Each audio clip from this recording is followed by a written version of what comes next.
Welcome to the latest episode of Powering Production, the podcast where we unpack the biggest energy challenges facing UK manufacturers and how to overcome them.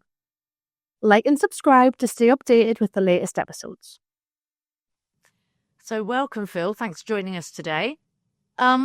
Before we get into the overall net zero story that you have to tell us, I wondered if you could give us a quick overview of BTS Fabrications.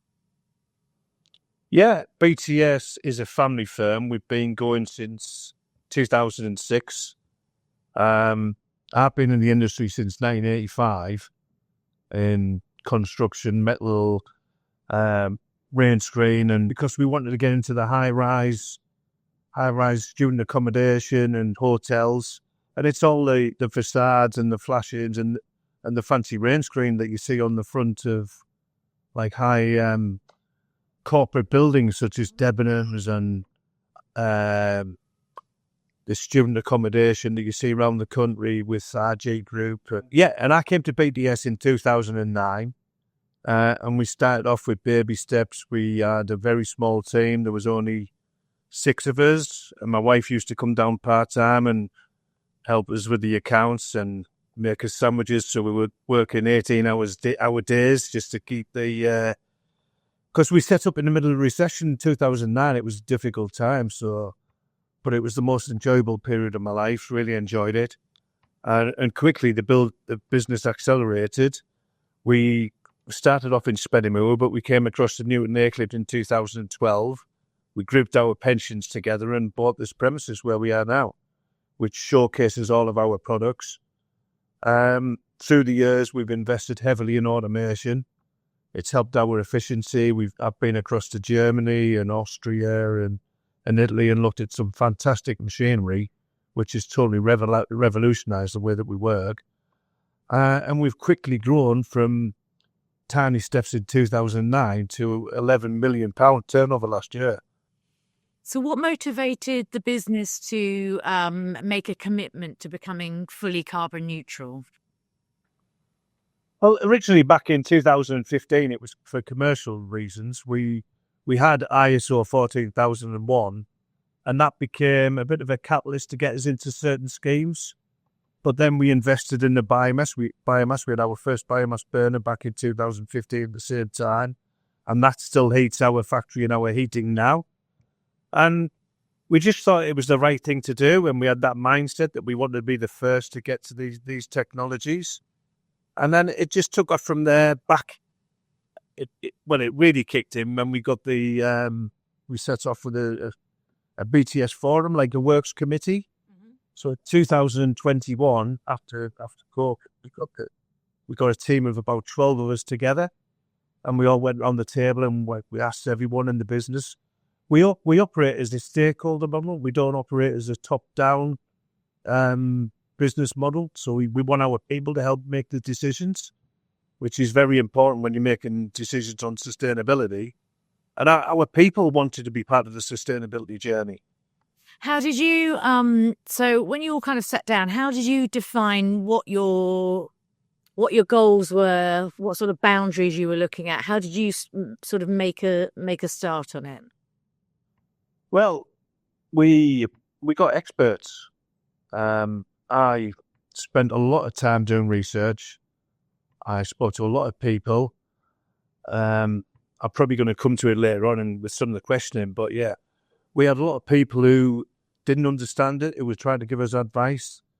They came in, sent us an invoice for £5,000, but then only did scope 1 and 2 emissions. I was learning, so I didn't know there was scope 3 to consider as well. So the most important thing is get your data right, get your carbon footprint sorted properly by people who know what they're doing. And so you need your data. Once you've got your data, you can start from there, and you know exactly what your carbon reduction plan's going to be and how you're going to get there. So take me through some sort of practical steps that you put in place to reduce those emissions across the business. Where did you start and sort of where did you end up? Yeah, to be honest, we started with the simple things. motion censored LED lighting throughout back in 2016. And then we went with the automation. We went across and we spent nearly £2.2 million on efficiency with new machinery. One of the machines in here works lights out. So at 6 o'clock at night when we go home, the machine can run during the night on cheaper electricity. So innovation plays a massive part in it. Like I say, we set up the BTS Forum, the Works Committee, that had a major focus on sustainability. And like I say, it wasn't the top-down approach, it was the stakeholder model. And then we set off with our carbon reduction plan. EV charging points were installed March 2019. Then again in 2023, we have a zero waste to landfill policy. We achieved carbon neutrality for the first time back in 22 by offsetting our carbon because we weren't quite there. And then we went to a 4-day week, which is probably one of the revolutionary things we did. And we talk about being innovators and people who set standards. We moved down. We had people travelling all the way from Newcastle to here. So what we didn't change the hours. We just condensed them. So we did 37.5 hours over 4 days instead of 5 days and reduced people's petrol bills. But yeah, the 4-day week was a massive massive catalyst for saving the carbon footprint. And then we did cycle to work schemes and salary sacrifice for EV motors. We went 100% renewable electricity. We were winners of numerous awards, Business Champions Awards, Sustainable Business back in March 23. And then we got a very firm energy monitoring system in April 23. So we knew how much of the assets downstairs we had were using electricity, when were the best time to use them. And then we looked at how we were recycling, and we got all the cardboard into a baler, and we baled all our cardboard and sold it back to the waste experts who would actually pay for our packaging. And then we did a REBA-approved CPD so we could talk to architects. So when we're out there doing an ESG and the sustainability CPD, it brought a lot of attention from architects. Then, and probably one of the most important things we did, we've got numerous products in the rain screen industry, but we got EPDs, environmental product declarations, for all of our products. So we know how much embodied carbon is in each of our rain screen systems. And then we got lithium fork trucks throughout the business. We have no gas forklifts here. It's all lithium, it's all electric. And then we won 2 more awards. We won Made in the Northeast Sustainable Ethical Business Practice in 24. And then we've just won Make Your Mark Awards for Aclet Business Park in 24, and then recently in May 25 this year. So yeah, a lot of things we've done. And just sort of, you touched earlier on energy monitoring systems. So prior to you deploying an energy monitoring system, how are you actually tracking the data around energy prior to that? To be honest, no, we couldn't, because we only started once we had the experts in. Once the experts told us what our carbon footprint was, that's when we looked at Scope 1 and Scope 2. But that's when we had to go and talk to our supply chain, because Scope 3 is made up of your suppliers. Your suppliers bringing stuff here. Scope 1 and 2 you can control, but Scope 3 you have little control of, apart from influencing your supply chain to doing it better. So yeah, we were just, like I said, we've had this mindset for 10 years now. We get ISO 14001 in the biomass back in the same year. So we've always had that mindset, and we've always been very, very hardy to it from going through the whole of the people who work for us. But again, another thing, train your people. Everyone here does a bit of a course on the environment, so they know why we're doing it. And like I say, that was brought up by the BTS Forum, the Works Committee again. So everyone feels part of the journey that we're on. Would you say that that's really key then in actually getting employees on board, is to have that kind of stakeholder-led rather than this top-down sort of... 100%. Why do you think that works better? Well, because you're getting ownership, aren't you? It's not us telling the people this is what we're doing. It's the actual people telling us in these works committee meetings that that's what they want. They want to work for a more sustainable manufacturer. They wanted the 4-day week for obvious reasons, but that helped our carbon reduction plan. These people, I think the younger people coming to the business are different from, they want to be seen in a sustainable light more than previously. Did you find that when you have more of a stakeholder-led committee, that you found there were some things that you didn't know that you learned around opportunities to reduce carbon emissions based on their roles within the business? 100%. People were coming to us with ideas. People were saying about the fork trucks, saying how much emissions are coming out the gas, saying, look, there's lithium ones out there.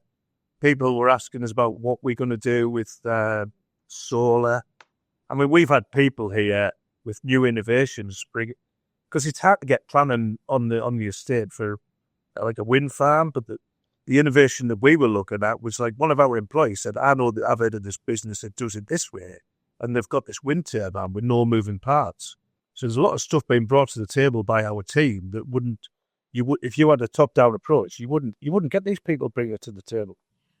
What kind of hard moments were there as you kind of went on this journey to your carbon reduction journey? What tough sort of roadblocks did you find along the way, and how did you overcome that? Finding the right people to get the advice from. I mentioned it a little bit previously. We went in bed with the wrong consultants who didn't know about scope 3. They just came back with scope 1 and 2. So get the right consultants. So how did you overcome that in the end? Like I said, research. I spent a lot of my weekends trawling the internet, and if you find someone that's got transparent pricing, which I found, and they give you, look, we'll do your scope 1, 2, and 3, and we'll give you and the price was actually on, and there was a lot of testimonials, and I thought, God, I've actually found the right people. So yeah, do your research, find transparency. You're not going to be able to do it on your own. People have, but it takes if you're trying to run a business, there's no chance you're going to be able to do a carbon footprint analysis as well, unless you've got one person absolutely dedicated to it. Get the right advice, get the right people in to help you, get your team on board, and you'll get there, definitely. How did you had a collective team that across the business? How did that sort of filter back down through the business? So how did you bring all the other employees along with it? Were they already pretty engaged in the process, or was there a concerted effort across the business to encourage that? Yeah, absolutely. I like to say people who were working here before, we put them on a training course. We had it was like we were going for B Corp, and we had one of the lads employed here. He was doing all the work towards it, and he learned ESG inside out, and he wrote a training manual for it. So we got people up into the boardroom from the shop floor, and we trained them, and we asked them for ideas. So for any manufacturers that are watching this now or listening to this now, if they're sort of just really starting to make serious efforts in their business at reducing carbon footprint, what would your advice be to those people just starting out? Again, I'm probably going to repeat myself now. I would say get proper help. Get your team on board, engage with your team, find the right people who are going to be help you with your carbon footprint. Training, get the right people, get set up a works committee, set up we called ours the BTS Forum, and it was brilliant. Get ideas from your people, because they're only there to help you. And once they bring the ideas to the table, they can see that they're contributing to what you're doing, and they feel more engaged. What commercial benefits have you noticed since becoming fully carbon neutral? Because we've won a couple of awards, we're seen as pioneers. I do a lot of factory tours here. So all our products are on the walls as you walk into reception. as you walk into reception, we've got the very firm screen that sets up where all the where we're saving our carbon footprint. The vision, the mission, and the values of this business are listed as you walk in as well, so people could see straight away that we've got values towards sustainability. And like I say, we've done the 4-day week. So when people come up, everyone says, "Wow, how have you done that? It must be impossible when you have to operate 5 days a week in a manufacturing business." But we don't. We still have people here 5 days who need to be here to answer phones, but we tier it.